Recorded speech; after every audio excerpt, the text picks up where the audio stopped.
In the quiet hills of Middlesex County, Massachusetts, there is a place called Lincoln.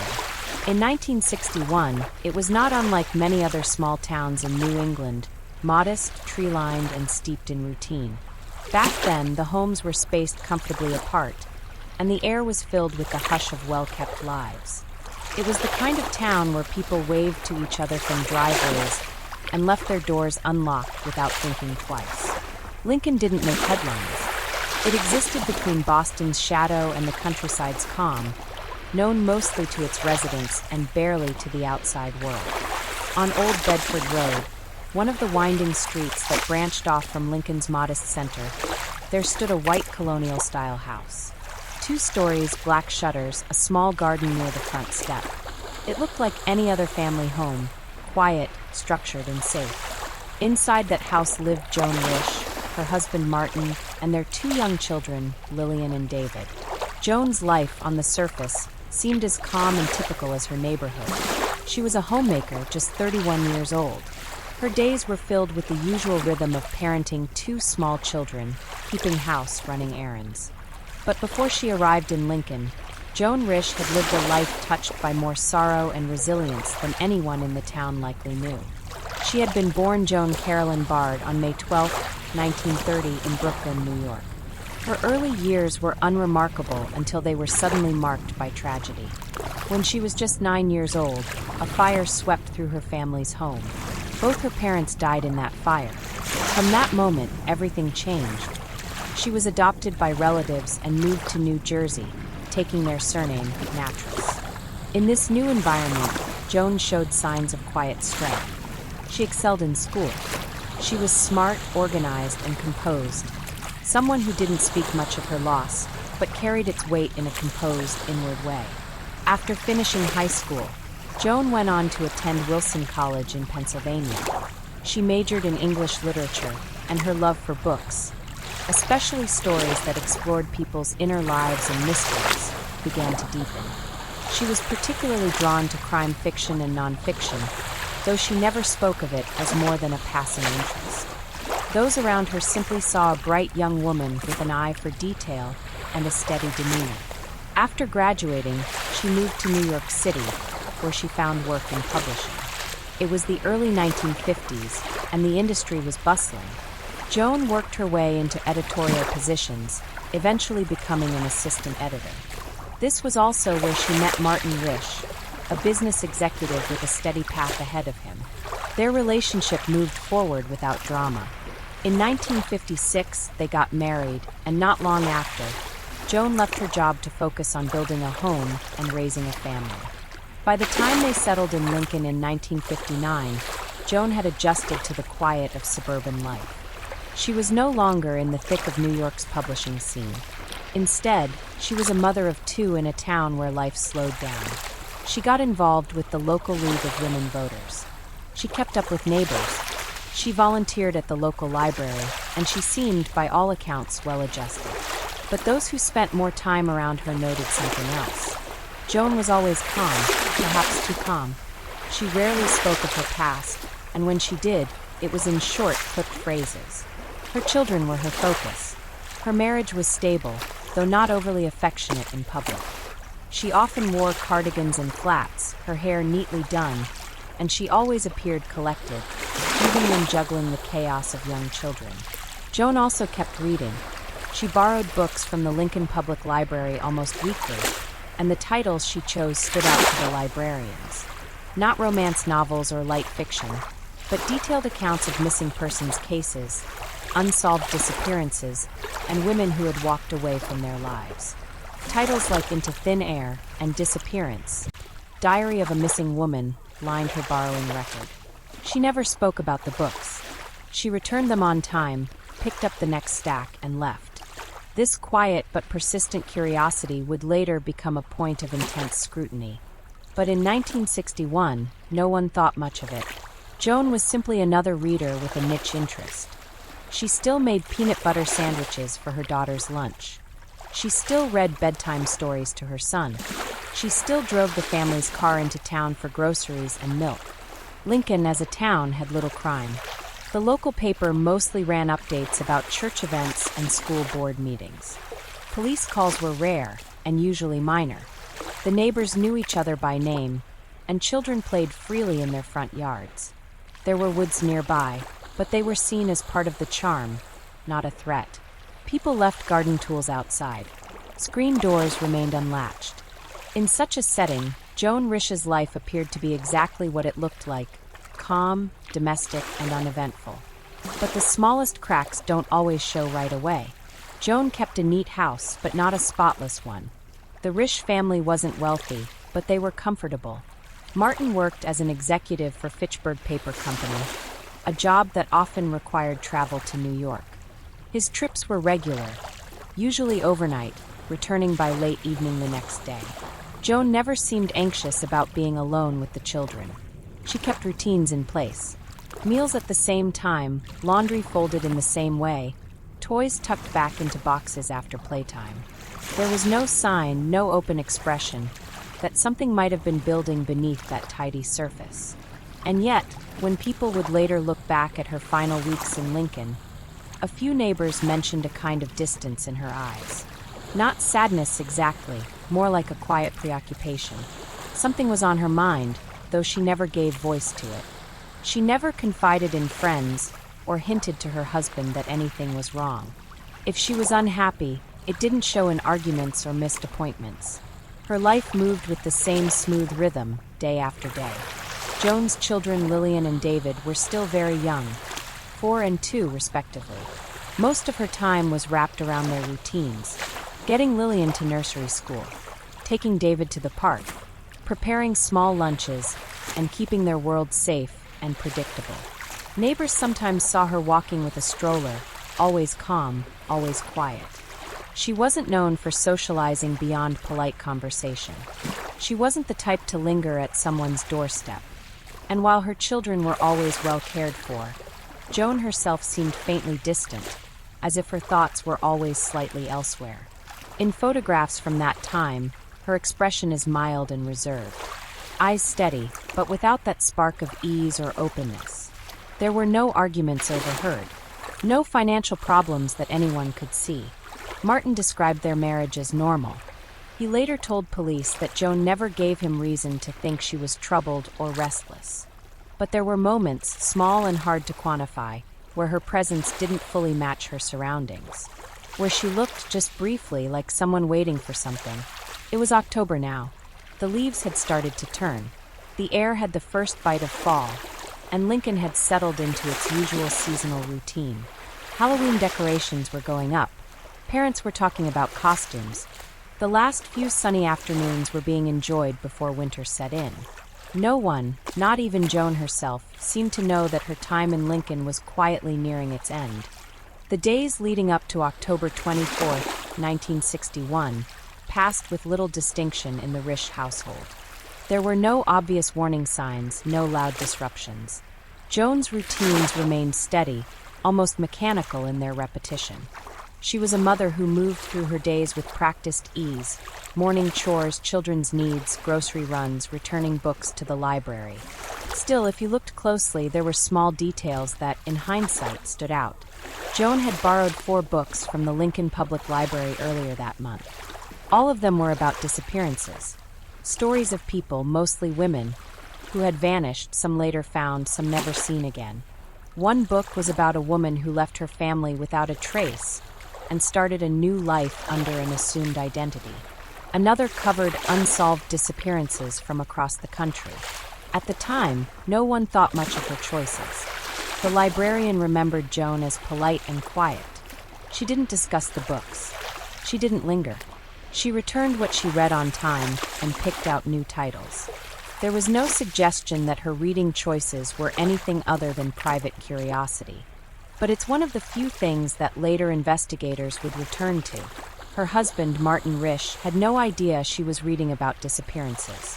Their relationship, by his account, was comfortable and unremarkable. Martin worked long hours and often traveled for business. He was in New York on the day Joan vanished. In interviews afterward, he described Joan as reserved but reliable. She kept things in order. She didn't complain. They had been married for 5 years. From the outside, Theirs was a standard post-war suburban life. 2 children, a house with a lawn, a woman who traded a career in publishing for motherhood, a man who provided, weekdays structured around errands and household duties, evenings mostly quiet.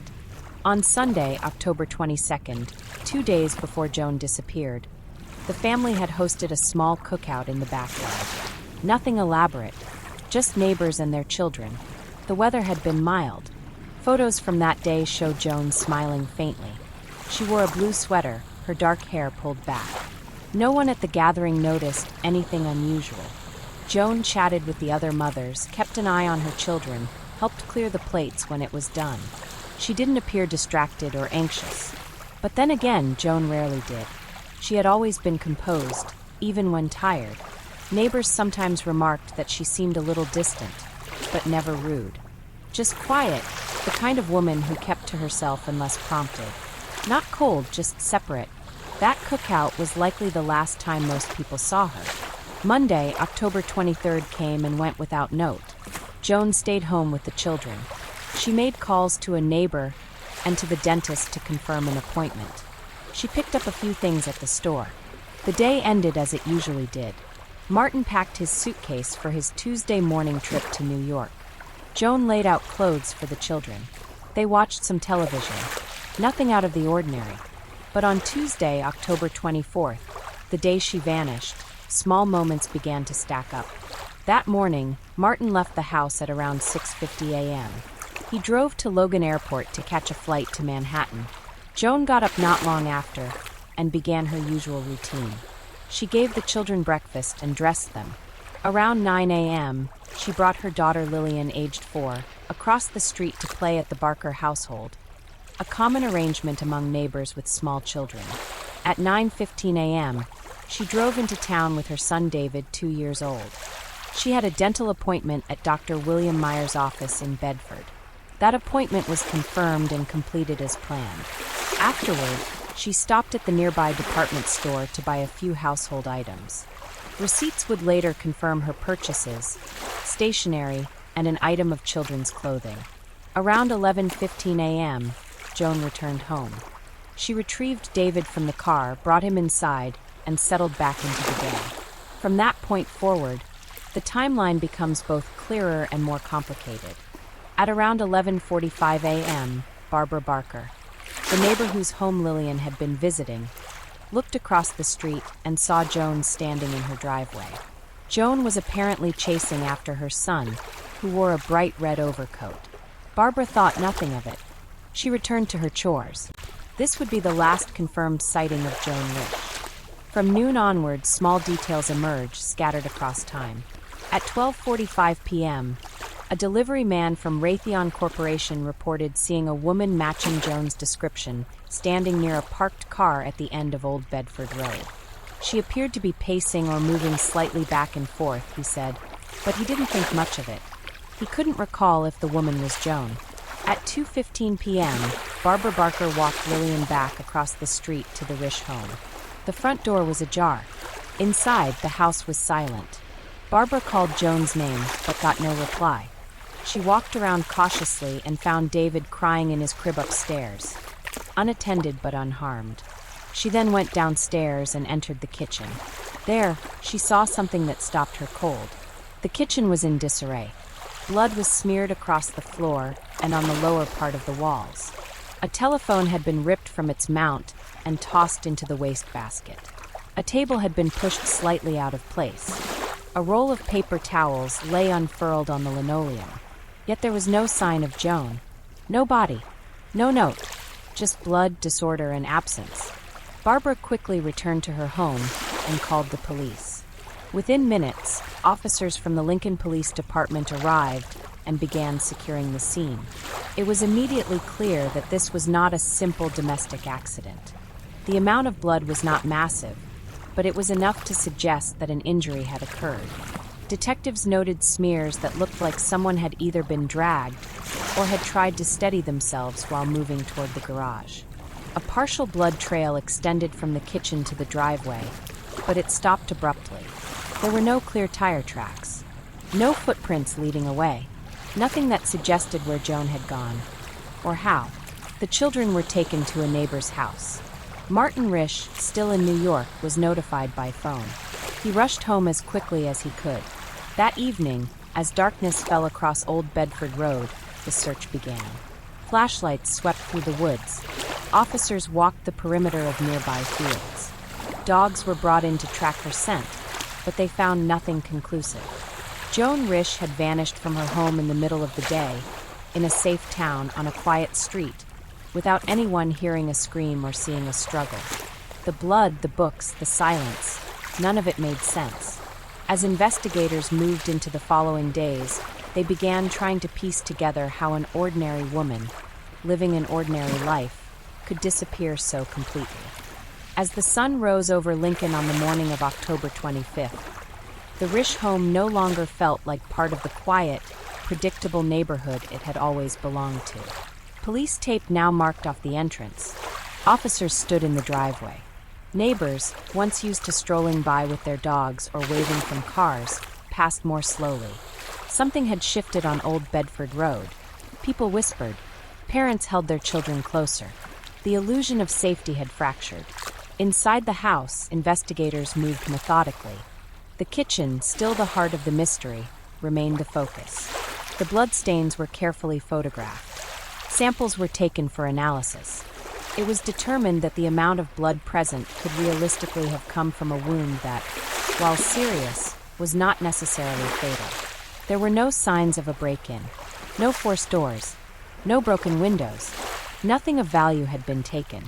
The house did not look ransacked, just disrupted, controlled even.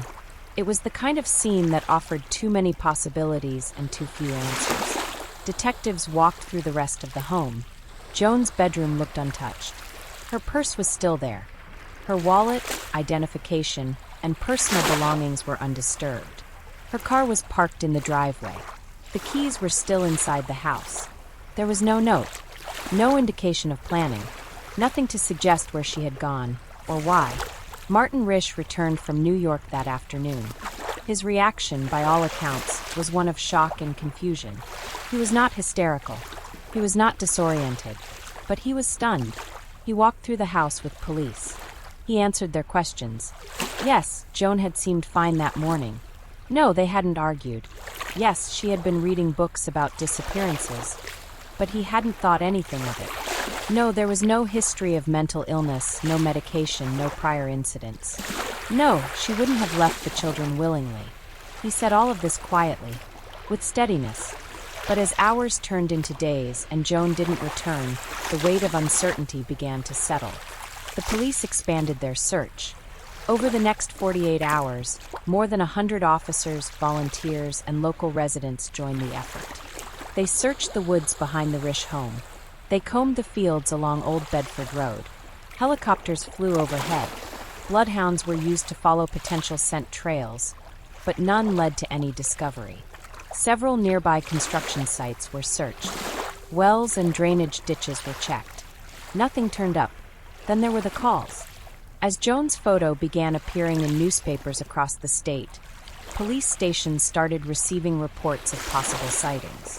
One woman, driving through nearby Waltham around 2:45 p.m. on the day of the disappearance, said she had seen a disoriented woman walking along the side of Route 128. The woman had blood on her legs and was walking unsteadily, as if injured. Another sighting placed a woman resembling Joan at a gas station, appearing confused and without a car. But none of these reports were confirmed. No names were taken. No one stopped the woman. The sightings faded just as quickly as they had appeared. Back at the house, forensic analysis of the blood in the kitchen confirmed that it matched Joan's blood type. There was no evidence of another person being injured at the scene. No unidentified prints. No hair, no fibers, no clothing left behind. There was, however, one small but notable detail. A garbage bin near the kitchen contained not only the torn telephone receiver, but also several paper towels that appeared to have been used in an attempt to clean blood. They were stained, balled up, and discarded in a way that suggested hurried motion. This raised a quiet but persistent question. Had Joan injured herself and attempted to clean it? Or had someone else tried to cover up what had happened? Investigators examined her recent activities. They traced her errands from the morning, confirmed the dental appointment, checked the receipts from the store, spoke to the clerk who had rung up her purchases. All of it aligned with the expected timeline. The neighbor, Barbara Barker, reaffirmed her 11:45 a.m. sighting of Joan in the driveway with David. She had seen nothing suspicious. No strangers. No vehicles parked where they shouldn't be. At 2:15 p.m., when she brought Lillian back home, the scene had changed. That left a 2.5-hour window in which something, whatever it was, had taken place. Police explored every possibility. They looked into Martin's background.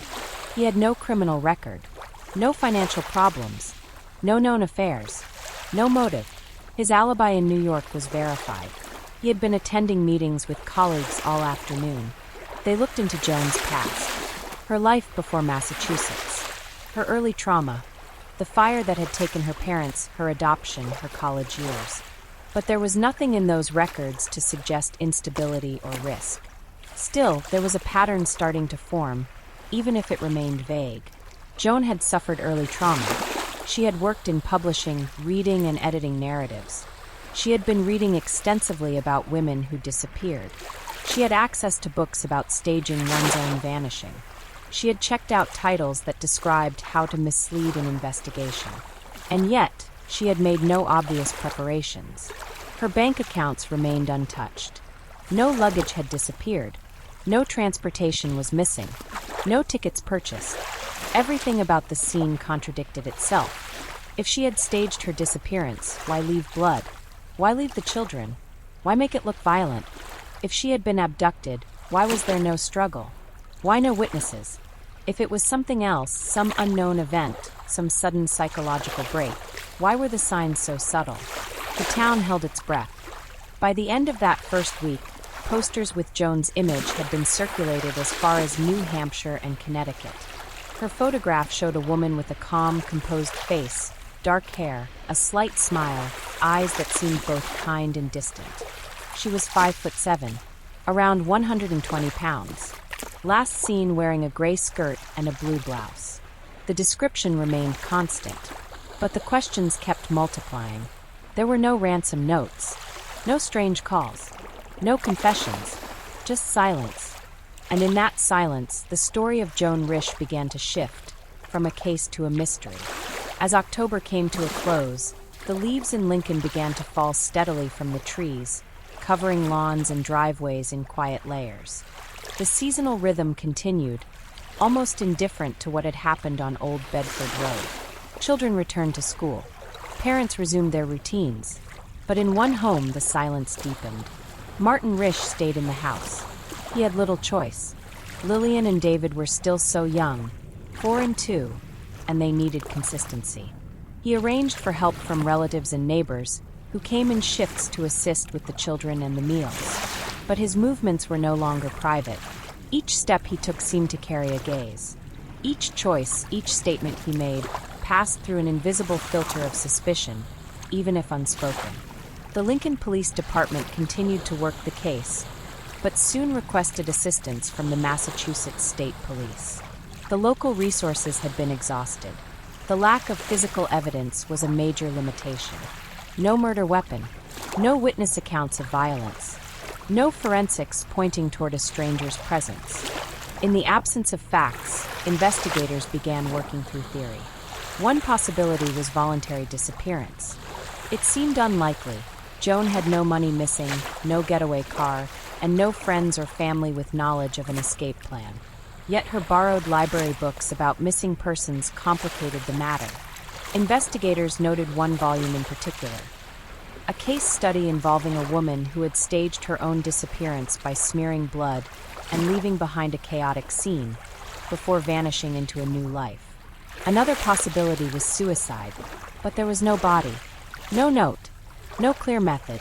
If Joan had ended her life nearby, why had an exhaustive ground search turned up nothing? No clothing, no items left at the edge of the woods. And then there was foul play. The problem with this theory, however, was the complete lack of any sign of intrusion. No one reported strangers. No one heard screaming.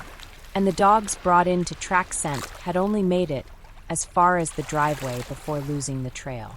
Still, police remained open to the idea that someone Joan knew, or someone passing through, may have entered the home in those unguarded hours and committed a crime. Detectives questioned delivery drivers, mail carriers, utility workers, and passers-by. One local man claimed to have seen a light-colored sedan parked near the Risch home around noon on the day Joan disappeared, with its engine running. But he couldn't describe the driver. He couldn't recall the license plate, and no other witnesses confirmed the car's presence. Another lead came from a woman in a nearby town, who told investigators that a strange man had come to her door asking questions a few days before the incident. He had claimed to be from an insurance company. The woman later realized the company didn't exist. But again, there was no direct connection to Joan, just more fragments that didn't add up to a complete picture. The FBI was quietly notified, though it remained a local case. There was no evidence that Joan had crossed state lines, and there was no ransom demand, which meant it didn't fall under federal jurisdiction unless new information emerged. Joan's dental records were prepared for identification, in case a body turned up elsewhere. But months passed. Winter arrived, and there was still nothing. No new sightings, no forensic developments, no progress. The blood in the kitchen remained the most tangible piece of evidence. Analysts determined that while the amount of blood lost could appear alarming, it was consistent with a non-fatal wound. Perhaps a nosebleed, perhaps a head injury. It was enough to suggest injury, but not enough to explain death, unless more blood had been lost elsewhere. Some officers began to privately speculate that Joan may have been injured, become disoriented, and wandered off. But that raised further issues. How far could she have gone on foot in that condition? Why leave the children? And if she collapsed nearby, why wasn't her body ever found? One of the more unusual observations came weeks later, from a local teacher who had also been at the Lincoln Public Library the same week as Joan. The teacher mentioned that Joan had checked out not only books on missing persons, but also a detailed account of the disappearance of a woman from New York in the 1940s, one that involved a staged scene and a false trail of evidence. This detail prompted another round of scrutiny over Joan's psychological state. Was she planning something? If so, why were there no signs? No secret bank account, no alternate identity, no contacts or destinations she had mentioned. Everything about her life suggested someone deeply embedded in her daily roles. Joan had no known history of mental illness, no diagnosis, no therapy, and yet, in the absence of external factors, police began to ask if something internal had quietly unraveled. Martin continued to cooperate with investigators, though the stress showed. He missed work. He avoided reporters. He spent most of his time at home, trying to keep a sense of routine for the children. Neighbors said he never raised his voice. He never publicly broke down. He spoke about Joan in the present tense, even after months had passed. He told one neighbor he believed she might come back. But by early spring of 1962, the tone of the case began to shift from active search to cold status. Leads dried up, public attention faded, other stories took the front page, and Joan Risch's name became one more entry in the growing list of unsolved disappearances. One final detail continued to bother detectives. In her last weeks, Joan had taken a renewed interest in writing. She had been seen jotting down notes, sometimes leaving slips of paper near the phone or by her bedside. But none of these were preserved. If they contained thoughts, ideas, or plans, nothing survived. They were discarded, misplaced, or never fully recorded. In the end, the mystery wasn't shaped by what was found, but by what wasn't. No note, no body, no witnesses, no resolution. Just the quiet, ordinary house on Old Bedford Road, and the absence that never quite left it. By the time spring arrived in Lincoln, the snow had melted, but the coldness surrounding the Risch case remained. The public attention had waned. The search parties had stopped. But inside the minds of investigators, and for those closest to Joan, the unanswered questions lingered like a fog that refused to lift. If Joan Risch had simply walked away from her life, She had done so with a precision and calmness that defied the usual signs of departure. She had taken nothing that might indicate a journey. She had not emptied a bank account, left behind a letter, or prepared her children for a change. Her car was still in the driveway, her purse on the counter, her son asleep upstairs. These were not the acts of someone ready to vanish. They were the marks of a life interrupted. But there were hints, quiet ones, easy to overlook on their own, harder to ignore when collected. One of the last things Joan had done before disappearing was return a stack of library books. All of them centered on disappearances, false identities, and the ways women had left their lives behind. The titles weren't coincidental. She had been borrowing similar books for several weeks. The content wasn't general mystery or fiction. It was specific, detailed, and procedural. Some involved real-life disappearances staged to look like abductions. Others explored amnesia, trauma, and the psychological aftermath of running away.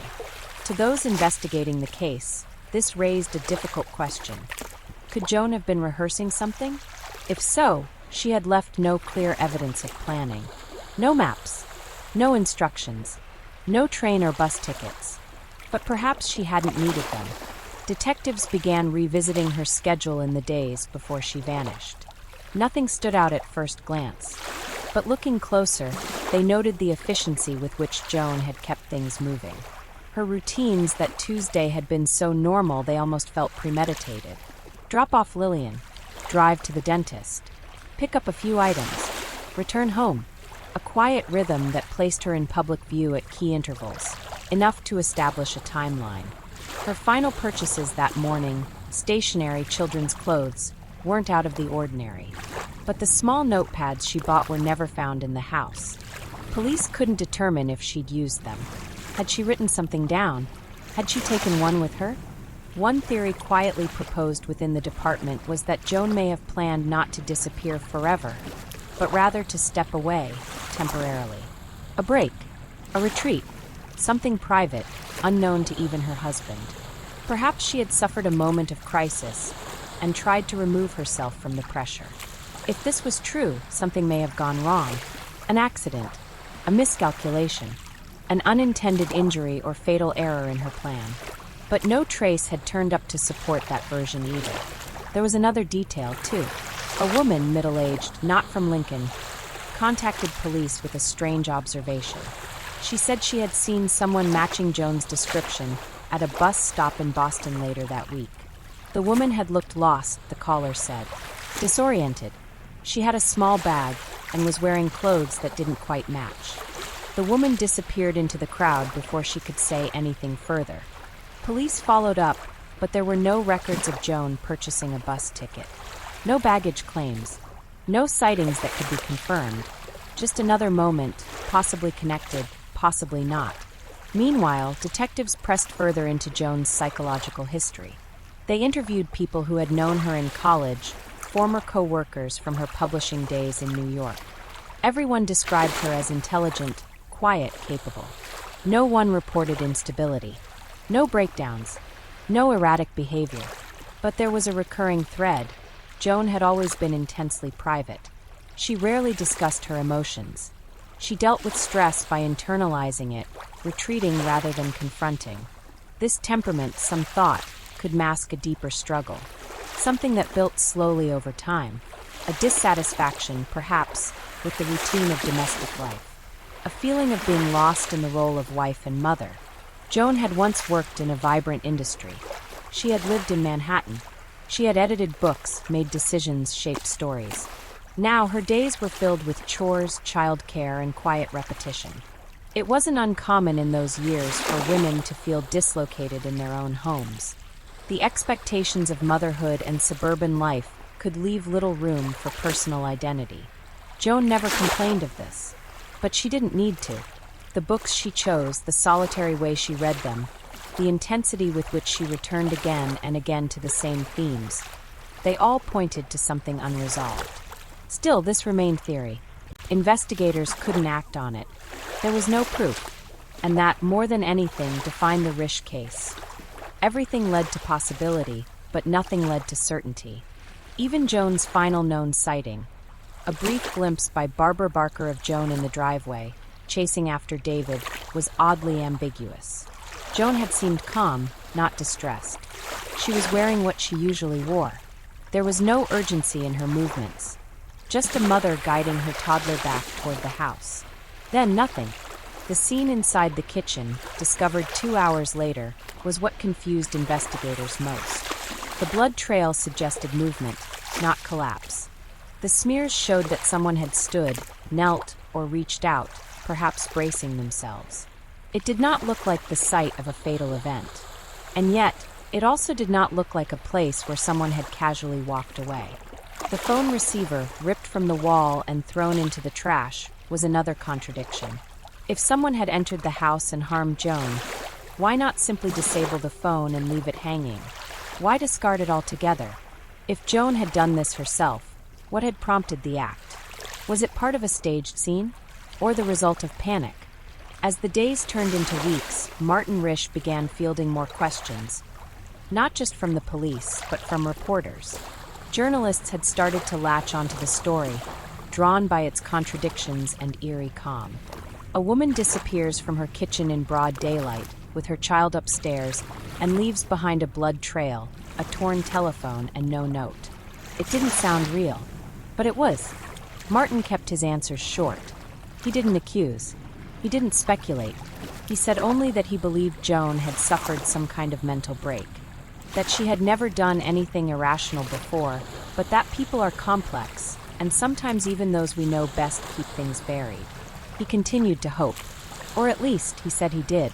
But by now, Joan Risch had been missing for more than 6 months, and the ground beneath the mystery wasn't shifting anymore. It was beginning to set. The lead-up to her disappearance had revealed no clear plan, no confrontation, no financial motive. But what it had shown in detail was a woman who lived a quiet life, kept her thoughts closely held, and who may have been navigating something deeply personal that no one around her had fully seen. Whatever happened that afternoon in October, whether it was a choice, an accident, or an act of violence, it had taken place in silence. And that silence was starting to feel permanent.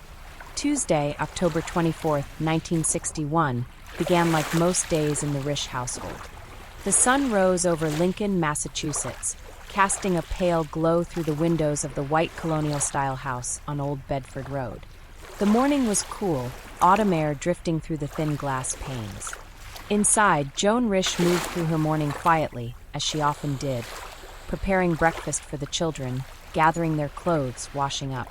Martin had left early, before the children were awake. He had a business meeting in New York. Joan walked him to the door, kissed him goodbye, and closed the door behind him.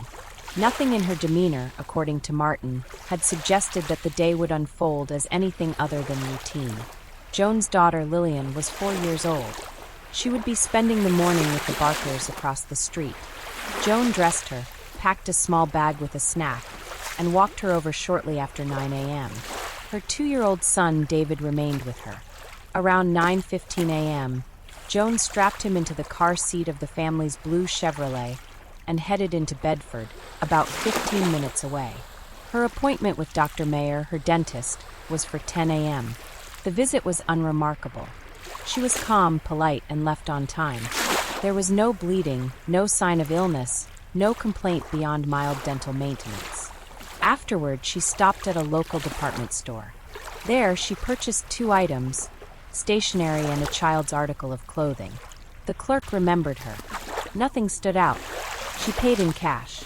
She did not appear flustered or in a hurry. By 11:15 a.m., Joan had returned home. She collected David from the car and brought him into the house. For the next half hour, everything was quiet.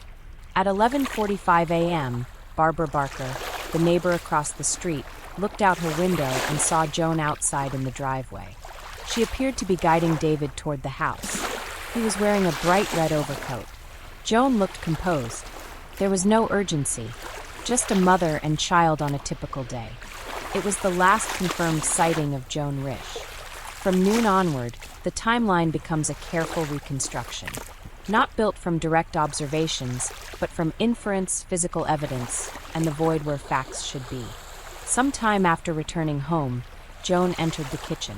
It was a modest room. White cabinets, linoleum flooring, a small table. There were paper towels on the counter, a trash bin under the sink, a wall-mounted rotary phone. This was where something happened. It is believed that a struggle, perhaps brief, occurred in that room. Whether it was with another person or with her own body reacting to injury is still unknown. The physical evidence found later included blood smeared on the walls and the floor, a knocked-over table, and the telephone receiver ripped from the cradle and thrown in the wastebasket. A partially used roll of paper towels lay on the counter. Several bloodied towels were found inside the trash bin as well, suggesting someone at some point had attempted to clean up. There was no overturned furniture, no shattered glass, no broken dishes. It didn't look like a panicked brawl, more like a disturbance that happened quickly and then moved elsewhere. Police would later determine that the blood, confirmed to be Joan's type, traced a faint trail from the kitchen to the driveway. It was inconsistent. Some spots were darker, some smeared. It suggested motion, someone moving while bleeding, either upright or hunched. Then it stopped, abruptly. No continuation down the driveway. No drop patterns on the road. No footprints into the woods. At 2:15 p.m., Barbara Barker brought Lillian back across the street. She knocked, but the door was ajar. The house felt still. She walked in, calling for Joan. No answer. Upstairs, she found David crying in his crib, unhurt. There was no sign of a struggle there. His bottle was on the floor, and a blanket had been pulled back. Downstairs, Barbara entered the kitchen and saw the scene. Blood, disruption, but no Joan. She returned home quickly and called the police. The response was immediate. Officers arrived, secured the property, and began taking photographs. They confirmed that the amount of blood was not insignificant, but also not immediately fatal. More notably, nothing was missing. Joan's purse was still in the house. Her identification, keys, and cash remained untouched. The car was in the driveway. No neighbors had heard a scream. No one had seen a suspicious vehicle. The mail had been delivered around noon. The carrier reported nothing unusual. At some point between 11:45 a.m. and 2:15 p.m., Joan Risch left her home, injured or pretending to be, and vanished. There were no witnesses, no tire tracks, no footprints, and as the hours passed, no sign of her anywhere else. Later that evening, once Martin Risch returned home from New York and spoke with detectives, one quiet observation stood out. He told police that Joan had not seemed troubled, that she had been engaged with the children, that they had talked about regular things, grocery lists, errands, nothing deep or strange. But he did mention, almost in passing, her recent interest in books about disappearances. The titles she checked out were real, detailed accounts. Not escapist fiction, but case studies. Stories of women who had walked away. Stories that emphasized the planning and psychological complexity behind vanishing. Martin hadn't thought anything of it until now. Police made note of this.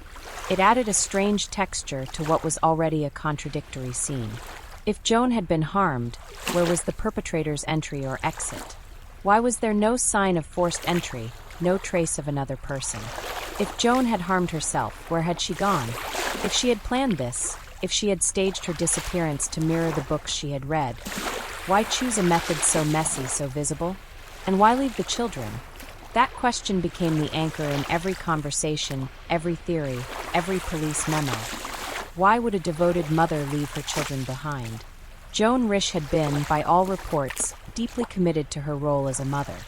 She walked them to school, cooked their meals, managed every detail of their lives. Her routine had never faltered. Her love was never in doubt. To leave them would require a level of desperation, or a break from reality, that no one who knew her could quite reconcile. But the evidence, what little there was, offered no other explanation. From 11:45 a.m. to 2:15 p.m., a window of just over 2 hours, Joan Risch disappeared from her kitchen. And for more than 60 years, she never returned. The stillness inside the Risch home that afternoon felt strange. Too quiet. Not like the normal quiet of an empty room, but something else. a stillness that had shape, one that seemed to press into the air. Barbara Barker stood in the kitchen, her eyes on the blood smeared across the linoleum floor. She didn't speak at first. She just stood there, absorbing the scene. The overturned chair, the phone handset, ripped from the wall, tossed carelessly into the trash can. The paper towels, partially unfurled, stained in red. The room was not in chaos, exactly. It was disturbed. She didn't try to make sense of it.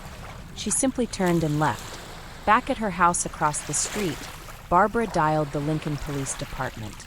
Her voice was steady but short. Something had happened at the Risch home. She didn't know what, but there was blood, and Joan was missing. The first officer arrived within minutes. He was met at the door by Barbara, who walked him through the kitchen and pointed out the crib upstairs, where 2-year-old David had been found alone. He was no longer crying.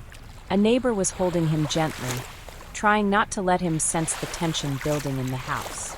The officer moved through the rooms slowly. He didn't touch anything at first, just observed. The blood wasn't pooled in a single spot. It had been smeared, as if someone had fallen or moved while bleeding.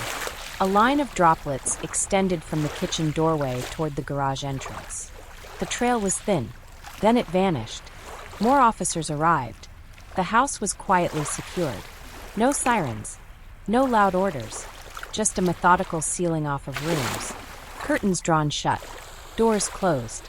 Tape run gently across thresholds. At first, no one said the word crime. It wasn't clear what had happened. There were no signs of a break-in. The front door had been unlocked. The back door was closed. No broken glass. No pried windows. The car was still in the driveway. Joan's purse was on the counter. Inside, her wallet. Cash. Identification. A compact. Nothing missing. Nothing packed. In the living room, the sofa cushions were undisturbed. On the coffee table, a magazine lay open, halfway read. Upstairs, Lillian's toys were scattered near the closet.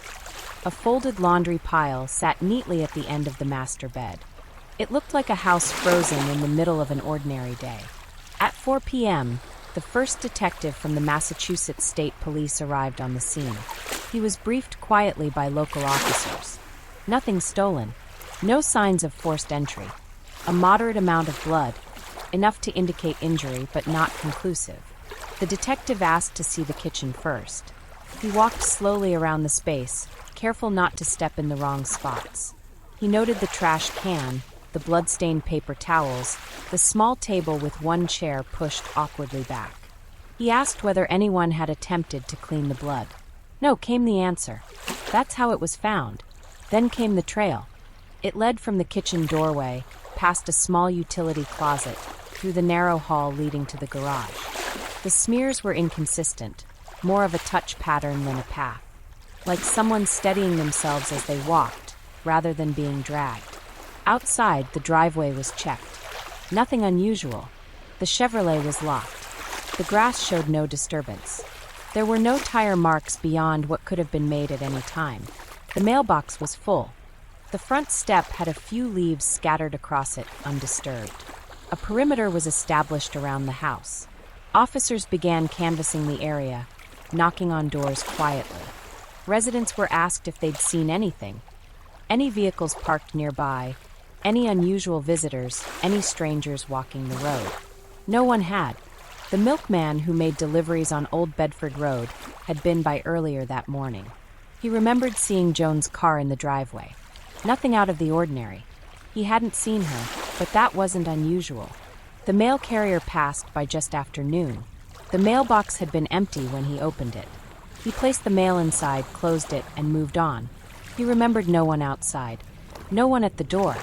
Around 4:30 p.m., Martin Risch was reached by telephone at his hotel in New York.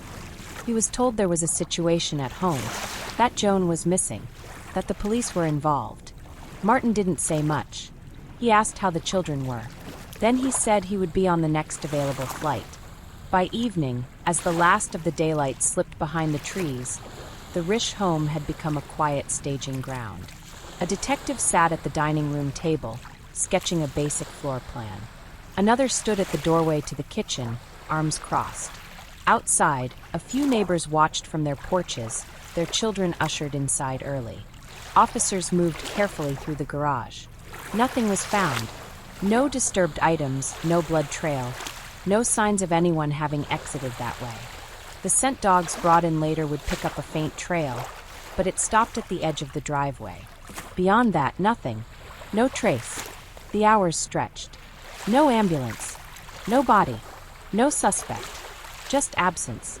Joan Risch had vanished from her home in the middle of a weekday, on a quiet street, with her toddler in a crib upstairs, and nothing but a few faint bloodstains and a disconnected phone left in her place.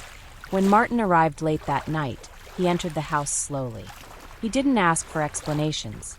He asked only to see the children. Officers gave him space. Detectives sat with him later. He answered their questions. Calmly, he said he had last seen Joan that morning, before his flight. That she'd been fine. There was nothing unusual about her mood. They had talked about dinner plans for the following night. He was shown the kitchen. He stood in the doorway and didn't step in. He said nothing. That night, Joan Risch was officially reported missing. There was no statement to the press. No plea to the public. Only an internal case file, marked with the time and date. Missing person. Female. 31 years old. Last seen 11:45 a.m. October 24, 1961. In the days ahead, the Risch house would be searched again. The neighborhood would be combed, and theories would begin to form. But on that first night, what remained was only what was left behind. The quiet disorder of a kitchen, the soft sobs of a toddler upstairs, the sound of officers' boots on wooden floors, and a family without its mother, unsure if she had walked away or been taken, or somehow slipped through the invisible spaces that even close communities cannot see. By morning, the house on Old Bedford Road no longer belonged just to the Risch family. It had become a crime scene. Officers arrived early. The kitchen, now cordoned off with twine and tape, was marked and photographed from every angle. Detectives walked the perimeter again. There was no rush, no shouting, just careful, practiced movement through a home that had suddenly become something else.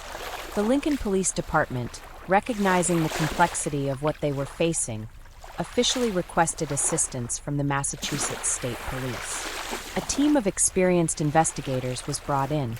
It was no longer a matter of waiting to see if Joan would return. It was now about piecing together something no one yet understood. The first order of business was to review the timeline. From 9 a.m. to roughly 11:15 a.m., Joan's movements were accounted for. She dropped off Lillian. She drove to the dentist in Bedford. She visited the store afterward. The receipts matched. Witnesses remembered her. The last confirmed sighting came at 11:45 a.m. Joan outside her home, guiding her son back toward the house. That image, quiet and uneventful, would be the final anchor point in a case defined by what came next. From 11:45 a.m. to 2:15 p.m., the time her neighbor brought Lillian back home, something happened inside that house. Police focused first on the scene itself. The blood in the kitchen was measured and photographed. It was not a large pool, but it was enough to suggest that an injury had occurred. The smears on the floor and walls were uneven. Not splatter, not arterial. More like contact stains, touches, slides, a hand pressed to a wall. There were two distinct trails. One led from the telephone on the wall to the wastebasket, where the receiver had been thrown. The other extended from the kitchen toward the garage. Both were light. Neither told the whole story. Lab technicians determined that the blood type matched Joan's. No other type was found. This didn't rule out the presence of another person, but it didn't confirm one either. There was no evidence of a weapon. No blunt object or sharp instrument was missing from the home. Every knife, hammer, and tool was accounted for. The idea of a self-inflicted injury was floated. A head wound, maybe. Something that bled, but didn't immediately incapacitate her. Something she may have tried to clean up, evidenced by the bloodied paper towels in the trash. But that theory opened more questions. If Joan had been bleeding and disoriented, how had she left without anyone seeing her? Why had she left her 2-year-old in the crib? Why not call for help? That phone receiver, ripped from the wall and discarded, was an action that disturbed investigators. It felt deliberate, not panicked, not like a frantic reach for the phone that ended in accidental damage.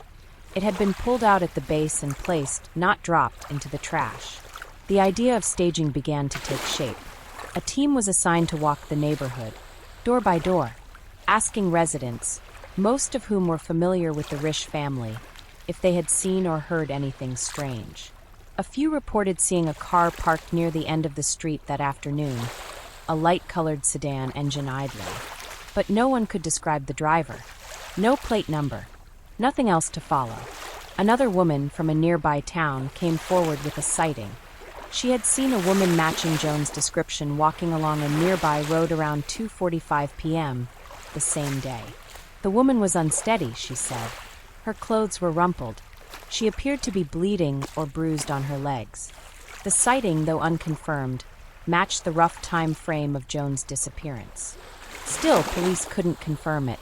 No buses had picked her up. No cabs had reported passengers in that area. And the area in question had already been searched, both on foot and by air. Nothing was found. The woods surrounding the neighborhood were combed again. Police, volunteers, and dogs. Grid patterns were marked. Trees were flagged. Ditches and culverts were checked. No signs. Not even a footprint. Inside the house, detectives searched for anything that might suggest planning. Letters. Maps. Travel brochures. There were none. They turned to the books. Joan had borrowed several titles from the Lincoln Public Library in the weeks leading up to her disappearance. All of them shared a theme: missing persons, unsolved cases, psychological escape. One book detailed how a woman had faked her own disappearance by leaving behind misleading evidence, including staged blood. It wasn't definitive, but it was unusual. Joan had not spoken to anyone about her reading choices. She hadn't told Martin. She hadn't discussed them with friends. She'd simply returned one book after another and checked out another in its place. There were no notes written in the margins, no highlighted passages, but the choice of reading, combined with the eerie similarity to her own disappearance, began to pull the investigation in a new direction. Could Joan have planned this? The officers were divided. Some believed the evidence pointed to a voluntary disappearance. The scene looked controlled. There was no forced entry, no valuables taken, no evidence of a prolonged struggle. Others saw it differently. The blood suggested injury. The child left behind suggested distress. The complete disappearance, without a trace, was too neat. The theory of foul play persisted. Had someone entered the home, known to Joan, and left with her through the garage? If so, how had they avoided being seen? How had they removed her without struggle? Without a vehicle being heard or identified. It was all too quiet. Martin was questioned again. Not aggressively, just methodically. He had no criminal record, no documented issues in the marriage. His trip to New York had been confirmed by colleagues and time-stamped receipts. He had left early that morning and returned late that night. There was no gap in his alibi. Still, investigators kept his name near the top of the file, not as a suspect, but as the closest connection to Joan's life. He was asked about her mood in recent weeks. Had she seemed depressed? Detached? Had she ever hinted at wanting to leave? He answered no to each. He was calm, cooperating, but the strain was visible. In the following days, the press began to pick up the story. Headlines referred to a suburban mystery, a disappearance in daylight. Reporters came to the neighborhood. They stood by the edge of the driveway, taking photos of the white colonial house with the black shutters and empty porch. They asked neighbors for quotes. Most declined. The story reached beyond Massachusetts. Other cities, other news outlets picked it up. A young mother, 2 children, a safe town, and then nothing. Posters were made. Joan's face printed in grayscale. Her height, weight, last seen clothing listed.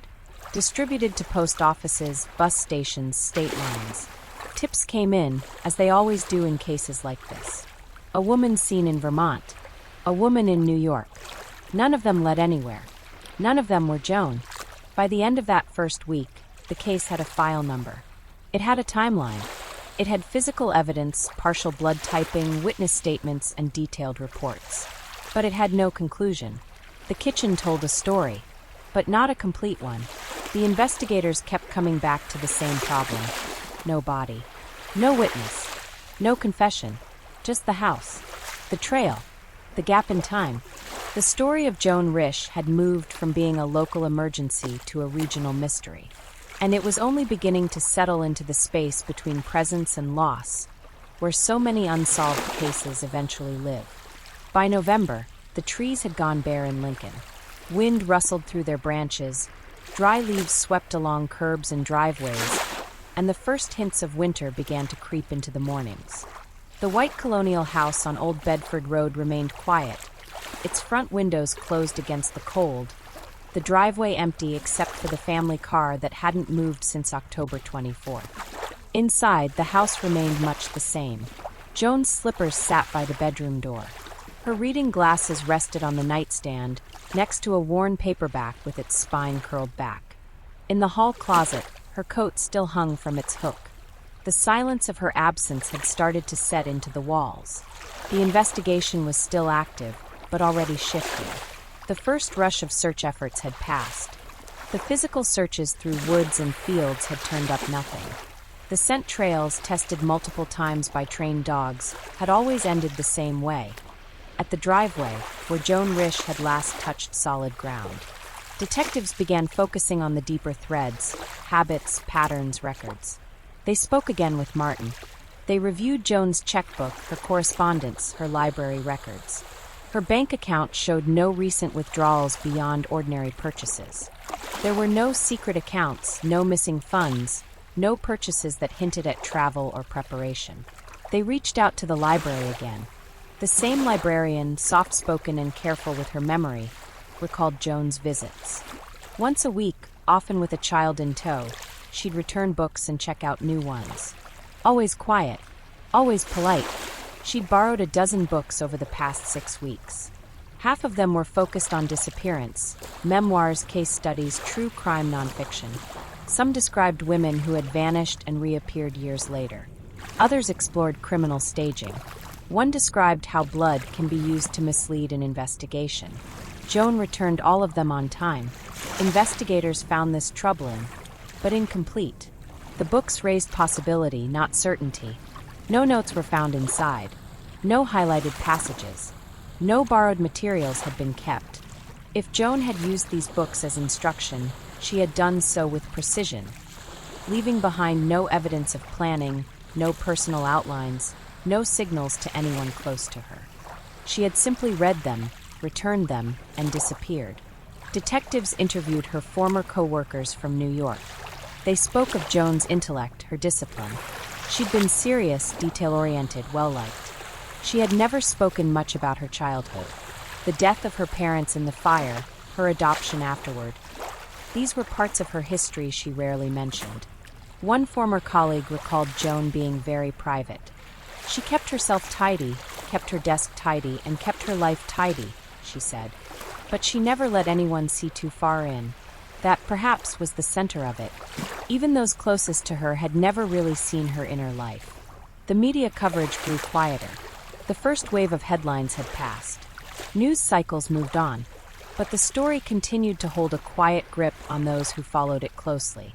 Editorials appeared in small Massachusetts papers, speculating on motives and possibilities. Radio stations took calls from listeners with theories. Some believed Joan had been taken. Others believed she had walked away. A woman from Rhode Island called in to say she thought she'd seen Joan at a diner 3 towns over.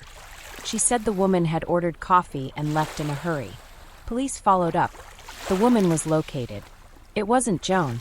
Another tip came from a small town in Connecticut. A woman there had reportedly inquired about renting a room under a false name. When shown a photo of Joan, the landlord hesitated, then shook her head. "Could be," she said, "but I'm not sure." Each lead brought hope. Each one dissolved just as quietly. There were no fingerprints in the kitchen beyond the family's. No unidentified hairs. No fabric fibers that didn't belong. In 1961, forensic science had its limits. No DNA testing. No surveillance cameras. No mobile phone data.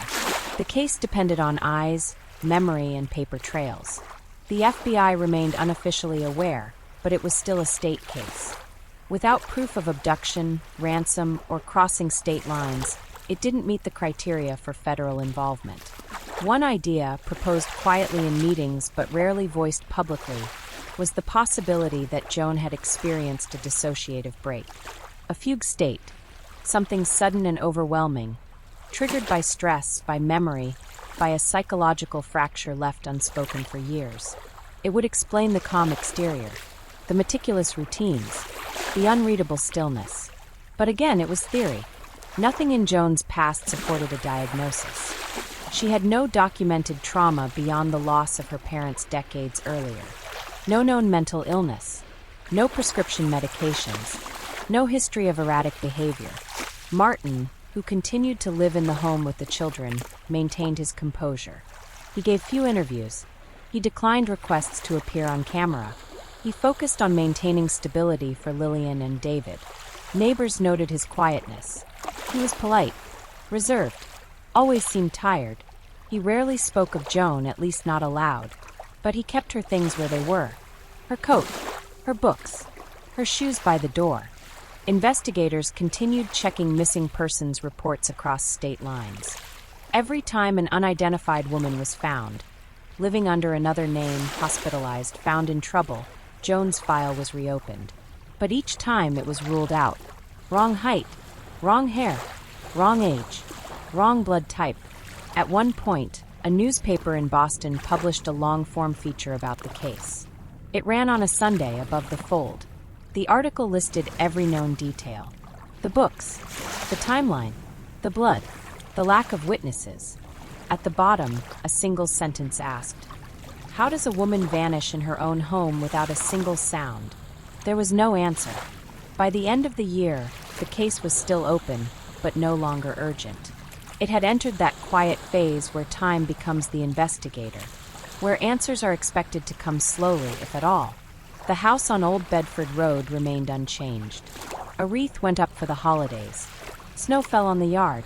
Children played nearby, their parents watching more carefully now. And still no word, no letter, no sighting that held. Just the unresolved presence of a woman who had been there one day, and then, without noise, without witness, without closure, was gone. As the years passed, the Risch case slowly faded from headlines, though it never completely left the public consciousness. It was the kind of story that didn't need sensationalism to leave its mark. The quietness of it, the stillness, the normalcy turned inside out, was what stayed with people. In Lincoln, the house on Old Bedford Road remained a family home. Martin Risch continued to live there with his 2 children.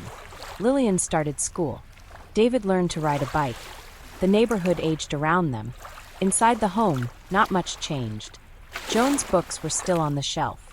Her handwriting could still be found on recipe cards in the kitchen drawer. Her photograph, framed and quietly placed, stood near the mantel. She had not been declared legally dead, and Martin never referred to her in the past tense. If people asked, he said he didn't know what had happened. And that was true. He rarely spoke publicly about the case. He didn't speculate. He didn't promote theories. Reporters would still call occasionally, sometimes around the anniversary of her disappearance, sometimes when a new book or documentary revisited the mystery. Martin declined nearly all requests. The police file remained open, a large binder, hundreds of pages of interview transcripts, lab reports, sketches of the blood trail, annotated library records. There were timelines drawn in pencil, maps of the area with faded ink, newspaper clippings tucked into manila folders. It had become a kind of relic, an object studied more often by newer detectives looking for something they could understand, or by journalists hoping to frame the case in a new light. Every few years, someone would propose a new theory.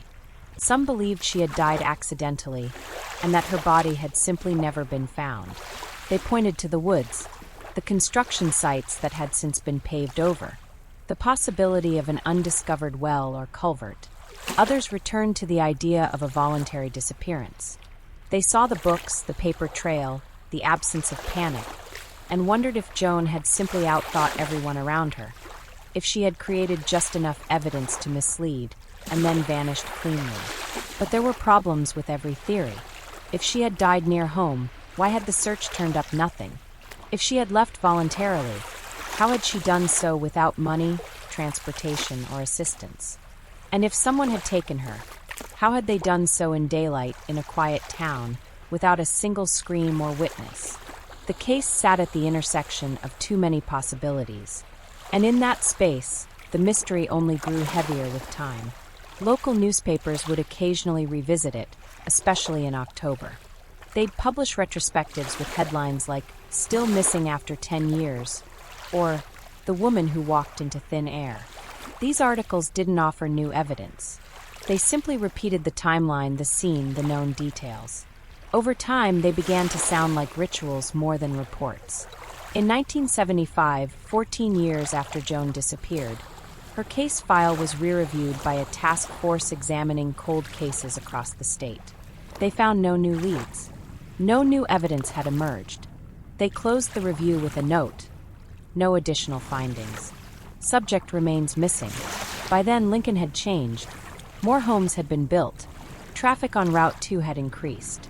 The wooded areas once combed by search teams had become subdivisions.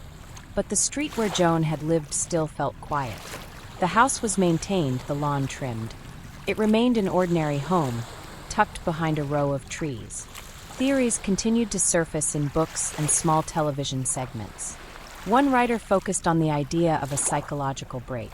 He pointed to Joan's quiet demeanor, her early loss, the pressures of domestic life. He described a woman who may have felt trapped in the roles imposed on her. But again, there was no proof. Another leaned toward foul play. He suggested that someone may have entered the house under the guise of familiarity, a deliverman, a casual acquaintance, someone Joan didn't fear. But again, there was no evidence. No forced entry, no fingerprints, no motive. In the 1980s, an anonymous letter arrived at the Lincoln Police Department. It was typed and signed. The letter claimed that Joan had left willingly, that she had been seen boarding a train, that she had assumed a new name. The letter offered no sources, no details that could be confirmed. It was filed away. Joan's children grew up. Eventually, they moved away. Lillian went to college. David started work in Boston. They lived their lives privately. Occasionally, they were contacted by researchers, but they never spoke publicly. Martin Risch retired.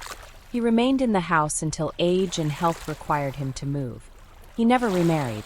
Neighbors described him as kind, formal, and always quiet. When he spoke of Joan, it was brief. He never speculated. He simply said he missed her. In the 1990s, Joan's disappearance was included in several compendiums of unsolved cases. The tone of these entries was consistent. A mystery without leads, without resolution, without an ending. A few even called it a perfect disappearance. But that phrase never sat right. There was nothing perfect about it. Just a slow, steady erosion of evidence, like a tide that had pulled something away so gently that no one noticed until it was gone. The case remained on file, but by the early 2000s, only a few senior investigators even remembered it firsthand. Most had retired. Some had passed away. A newer generation knew of Joan Risch only through photocopies and faded clippings. They found her story haunting, not for what it contained, but for what it didn't. There was no closure, no witness, no end, just a woman who had left her house one autumn afternoon and never returned. Decades passed, but some stories do not fade. They simply go quiet. They remain like dust in a closed room, always there, even when you've stopped looking for them. For the Risch family, the disappearance never became a past event. There was no funeral, no grave, no obituary. Joan's absence was not something they could mark or move beyond. It remained a living thing in their home, a presence defined by silence. Martin Risch never remarried. He lived in the house on Old Bedford Road until his health declined in the late 1980s. Those who knew him during those later years described a man who had adapted to a kind of stillness. He was polite but quiet, methodical in his routines. He rarely talked about Joan, but he never removed her belongings. Her coat stayed in the closet. Her books stayed on the shelf. He was once asked, gently, why he had kept the house the same. His answer was quiet. "In case she comes back," he said. Their daughter, Lillian, and son, David, were too young to understand what had happened when it occurred. They had only fragments, shadows of memory shaped more by the retellings than by the day itself. Lillian once told a close friend many years later that growing up without a mother was like having a locked door in the center of the house. Everyone worked around it. No one opened it. Neither she nor David ever made public statements. They kept their distance from documentaries, articles, and retrospectives. In adulthood, they lived private lives, carrying a story that was both known to many and understood by few. The community, too, changed with time. Old Bedford Road became more developed. New families moved in. The name Joan Risch was familiar only to those who had lived there long enough to remember when the police tape went up, when the search dogs arrived, when reporters stood quietly on the sidewalk waiting for news that never came. The Lincoln Police Department kept her file in storage. It had become part of the department's history. New officers, curious and careful, would occasionally revisit the folder. They'd review the blood analysis, the library records, the interviews. But there was little left to find. In the early 2000s, one officer, just starting his career, asked a retired detective what he really thought had happened. The older man paused, then said, "If she planned it, she was smarter than all of us. If she didn't, then something dark happened, and we missed it." There was no cynicism in his voice, just quiet resignation. The theories that once swirled, voluntary disappearance, abduction, psychological break, had all lost their urgency. They had become parts of the mystery rather than paths to solve it. Over the years, Joan's case appeared in books, podcasts, and late-night radio shows. People were drawn to the details. The blood trail, the books she borrowed, the way the scene looked more like a message than a mess. Some believed she had started a new life. Others thought she had died within miles of her home and was simply never found. Some suggested she may have had help, that someone had picked her up in the driveway, that the car seen idling near the road wasn't a coincidence. But these ideas were built on absence, not discovery. And those who had been closest to her, the people who had eaten meals with her, seen her read bedtime stories, watched her fold laundry, were left not with answers, but with a long, slow continuation of life shaped around what wasn't there. The home was eventually sold. The furniture was cleared, but Joan's presence lingered for those who remembered. The kitchen, once the center of so much speculation, became ordinary again. New paint, new flooring. But underneath, perhaps still, the questions remained. The blood had long been cleaned. The file had long been closed to new leads. But memory has a longer shelf life. For investigators, the Risch case became an example, not just of mystery, but of limits, of how even quiet, well-ordered lives can turn suddenly and leave no trace, of how not all disappearances are loud.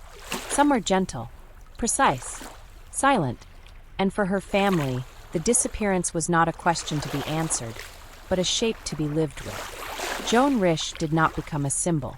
She did not become folklore. She remained what she had always been, real. A mother, a reader, a woman who moved through life quietly until one day she moved beyond it entirely. Not with violence, not with noise, just absence. And in that absence, a legacy that no one chose. Time did not solve the disappearance of Joan Risch. There was no new witness, no sudden discovery, no deathbed confession. What remained were documents, folders marked with dates, interviews preserved on yellowed paper, black and white photos of a kitchen frozen in mid-afternoon stillness.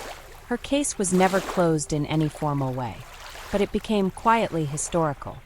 The edges of the story softened with time, not because they lost importance, but because they blended into the larger backdrop of lives that continued. In law enforcement circles, Joan's file came to be referenced now, and then in training, not for its crime scene procedures or investigative strategies, but as a reminder of humility. A reminder that not every case opens the way it should, that not every life ends in explanation. She had vanished in 1961, and 60 years later, her case remained untouched by resolution.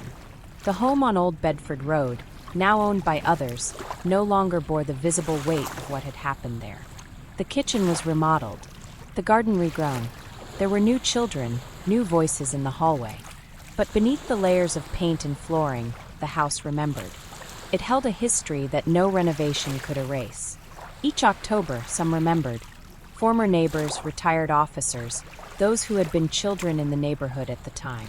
Some still drove past the old Risch house slowly, their thoughts turning briefly to the woman who had once lived there, and the afternoon she quietly disappeared. And those who read about Joan later, through articles, books, recordings, found in her story something unsettling, not because of violence, but because of the gaps. She didn't leave chaos behind. She left questions, carefully, quietly, and without signal. The story became something passed along quietly. Not shouted, just shared. A mother, home on a Tuesday. A phone off the hook. A child asleep upstairs. A smear of blood, faint and uneven. A trail that led nowhere. No one heard a scream. No one saw a car pull away. And in the end, no one ever truly knew what Joan had planned, if she had planned anything at all. What lingered most wasn't horror. It was uncertainty. She hadn't lived a loud life. And her disappearance matched the way she had lived, quiet, composed, inexplicable. Over the years, her name appeared less and less in the press. But it never fully disappeared. Writers still returned to it, not to solve it, but to reflect on it, to trace the shape of an event that resisted framing. And in that sense, Joan Risch became something unusual. Not a myth, not a cautionary tale, but a constant reminder that even the safest homes, even the most ordinary days, can carry within them mysteries no one will ever fully explain. Her children grew into adulthood. They lived carefully and privately. They carried their mother's name quietly with them, not as a riddle to be answered, but as a fact to be lived alongside. They were never quoted, never appeared in public retrospectives. They kept her memory and her story on their own terms. As for Martin, he lived the rest of his life with a kind of stillness. A quiet man who had once lived in a house that, for a time, became the center of unanswered questions. He never remarried. He never moved far. In later years, he kept her photo near his reading chair.